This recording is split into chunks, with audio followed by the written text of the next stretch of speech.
Bonjour à tous et bienvenue sur Guidance et Messages de Vie. Je suis ravie de vous retrouver, vous l'avez vu en titre, pour la vidéo hebdomadaire. J'ai failli hésiter. Oui, je sais plus où j'en suis. Je fais les hebdos, je fais les mensuels et je fais les trimestriels. Alors pour éviter de vous dire des bêtises, je préfère me concentrer.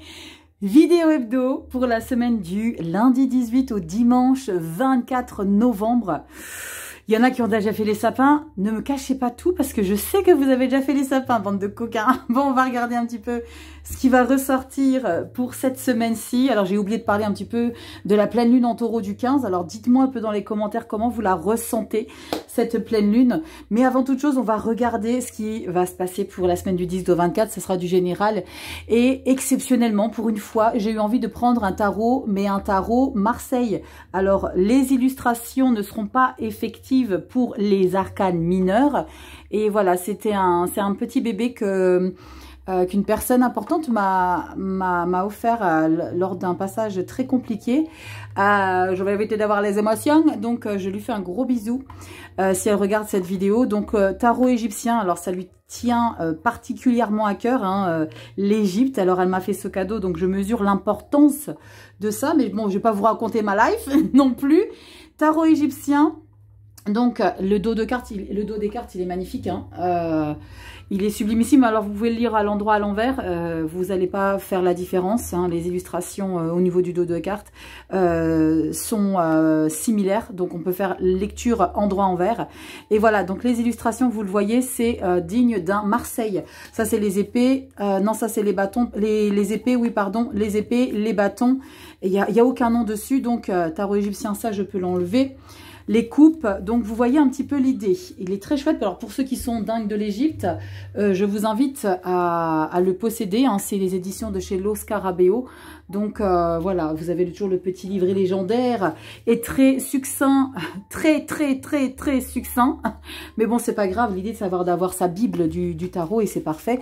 Donc on va regarder ce qui ressort pour la semaine du 18 au 24 novembre. Bon petit déj, bon dimanche matin à tous ceux qui ouvrent la lecture dimanche matin. Bon lundi, bon mardi pour tous ceux qui ouvrent la vidéo un petit peu plus tard dans la semaine. Donc on va regarder ce qui ressort, 5 cartes ou pas, ou plus. Donc on va regarder ce qui ressort pour cette semaine. J'espère que vous allez tous et toutes très bien. Alors soyez attentifs, activez la petite clochette. Les vidéos vont toutes sortir d'un coup pour le trimestre 2025, le premier trimestre 2025. Elles seront toutes programmées, enfin elles sont toutes programmées, il m'en reste encore 2 à faire pour le 1er décembre. Donc restez focus. Elles vont toutes sortir, tous les signes sortent en même temps. J'ai eu envie de vous faire pour tout le monde en même temps. Alors les mensuels, ça sera pas la même. Vous allez avoir les mensuels chacun votre tour. 2 bras. Vous avez compris l'idée? Oh, regardez ce qu'on a qui ressort. On a la carte de la justice. Alors là, on a, avec le tarot Marseille, la 8 et la 11 sont inversées. C'est-à-dire vous avez la 8 en justice et la 11 en force. Et c'est le contraire dans le Rider-Waite. D'accord? Donc, petite différence. Mais ça, c'est... voilà, ça va rien changer à votre vie du tout. Allez, on va regarder. Regardez quand on étale les cartes. Waouh, c'est magnifique. J'adore étaler les cartes quand on a des dos magnifiques comme ça. On y va. Semaine du 18 au 24 novembre 2024. Alors, dites-moi, vous avez fait vos sapins ou vous voulez pas l'avouer? Est-ce que vous assumez d'avoir déjà fait votre sapin? Allez, on y va, c'est parti. On va étaler tout ça. On va regarder ce qui ressort. Je vous recentre, évidemment. Évidemment. Allez, Rachel, arrête de t'égarer toutes les 2 secondes. Heureusement que je ne m'égare pas comme ça pour toutes les lectures. Bon, surtout dans les lectures perso, on s'amarre, mais c'est pas la même. Allez, on y va. Alors, c'est du général, comme d'habitude, on ne se prend pas la tête. Si ça ne vous parle pas, on passe son chemin. On se dit tout simplement qu'il n'y avait pas de message pour nous avec l'Égypte. Allez, première carte, et nous avons, wow, canonissime. On est dans une phase ici de rétrospection, introspection. On a la carte de l'ermite. Donc, on ferme un petit peu les portes. Alors, je dis canonissime parce que il y a des choses à comprendre, à décrypter à l'intérieur de soi. J'aime beaucoup. Vous savez que j'adore la carte de l'ermite. C'est en plus de ça la carte des vierges. On a la reine de bâton. le potentiel, la passion, la détermination, l'action. On est dans une certaine capacité à faire en sorte d'obtenir ce qu'on choisit de vouloir. Tu m'as compris? Je vais partir en cacahuète dans cette vidéo, je le sens arriver. La reine de bâton, c'est la séductrice. En quelques mots, c'est quelqu'un qui est très mature, qui a compris beaucoup de choses. Elle s'est plantée, elle s'est relevée, mais cette fois-ci, elle a beaucoup appris avec elle-même, parce que tu as la carte de l'ermite. Donc, tu as tellement décrypté des choses intéressantes et importantes pour toi que désormais, plus rien ne pourra se mettre sur ton passage et déstabiliser tes engagements. Donc, ça pourrait être dans le pro, dans le général. Il y a quelque chose que tu veux obtenir et tu comptes bien tout mettre en place pour l'avoir. Reine de bâton, elle obtient toujours ce qu'elle veut. En plus, tu as l'ermite avant, donc c'est une grande puissance de reconnexion avec soi. On continue. Nous avons magicien, deuxième arcane majeur. Prends, accueille ce moment de pause, si toi tu te sens concerné. Ce moment de retour à soi, parce que derrière ça dépote. Hein. Magicien, défi, objectif, on réalise, on concrétise, on inverse. On sent qu'il y a quelque chose ici que tu veux réaliser de manière très intense, parce que tu sais, tu as toutes les connaissances. Regardez lui, il a déjà tout noté là. Il sait exactement ce qu'il peut concrétiser. Il a absolument aucun doute. Donc toi, tu n'as absolument aucun doute par rapport à ce que tu veux concrétiser pour le futur. 4 de denier. Par contre, tu motus et bouche cousue. Tu dis rien à personne. Tu n'ouvres pas les portes à n'importe qui. Tu restes vigilant.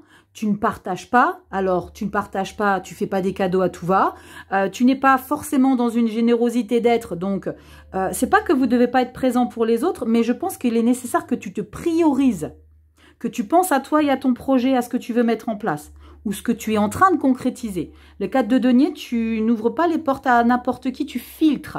Mais tu filtres, tu sais là, les Chinois où tu... pas les Chinois, pas la population hein, chinoise, mais les Chinois où tu dois filtrer, tu sais, où tu dois filtrer ton infusion là. Eh ben, tu prends les trous les plus petits pour que rien ne passe. C'est ça le 4 de denier. Tu laisses rien passer, tu partages rien à personne. Motus et bouche cousue. On a quoi derrière? 6 de coupe. On sent qu'il y a quelque chose qui t'intéresse profondément et que tu vas mettre tout en place pour retrouver. Alors, ça peut être pour certains de retrouver une phase de vie où il n'y avait pas d'angoisse, pas de prise de tête, pas de conflit. Tout ce qui est en lien avec la légèreté, nos inquiétudes, mais 100% le bien-être. Je pense que vous êtes focus sur ça. Et on a quoi derrière? On a la carte de l'étoile. Allez, une petite coupe. Le cavalier d'épée. Et le cavalier d'épée, vous voyez à quel point vous êtes déterminé à obtenir ce que vous engagez. Quand je vous disais tout à l'heure, vous ne laissez pas entrer qui que ce soit hein, dans votre vie, où vous ne partagez pas, vous n'ouvrez plus les portes. Avec cette énergie hein, du cavalier d'épée, pardon, on sent que l'objectif à atteindre, si c'est très important pour vous. Et pour moi, cet objectif à atteindre, c'est la paix, l'harmonie, dans quelque domaine que ce soit. Si c'est pour le job, c'est vraiment l'idée de... J'ai même ce sentiment que vous prenez une revanche pour certains au travail par rapport à des personnes qui ont probablement peu cru en votre potentiel. Parce que là, l'ermite et la reine de bâton, c'est ce qui vous donne la possibilité de vous affirmer et de concrétiser un projet.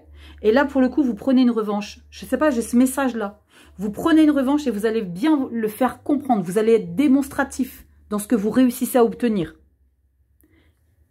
Je me suis battue pour l'avoir et je vais faire tout pour protéger ce que je réussis à obtenir. Parce que tu as le magicien. Donc là, tu excelles dans ce que tu engages. Pro, chemin de vie. Donc il y a vraiment, je suis en place. On ferme les portes. Toi, c'est dehors.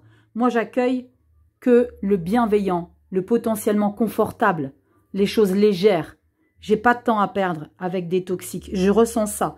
Parce qu'avec un cavalier d'épée, tu peux me faire confiance que tu vas pas t'enquiquiner avec des personnes qui vont tenter de marcher sur tes plates-bandes. Alors, go, fais du tri, fais du ménage, ferme certaines portes.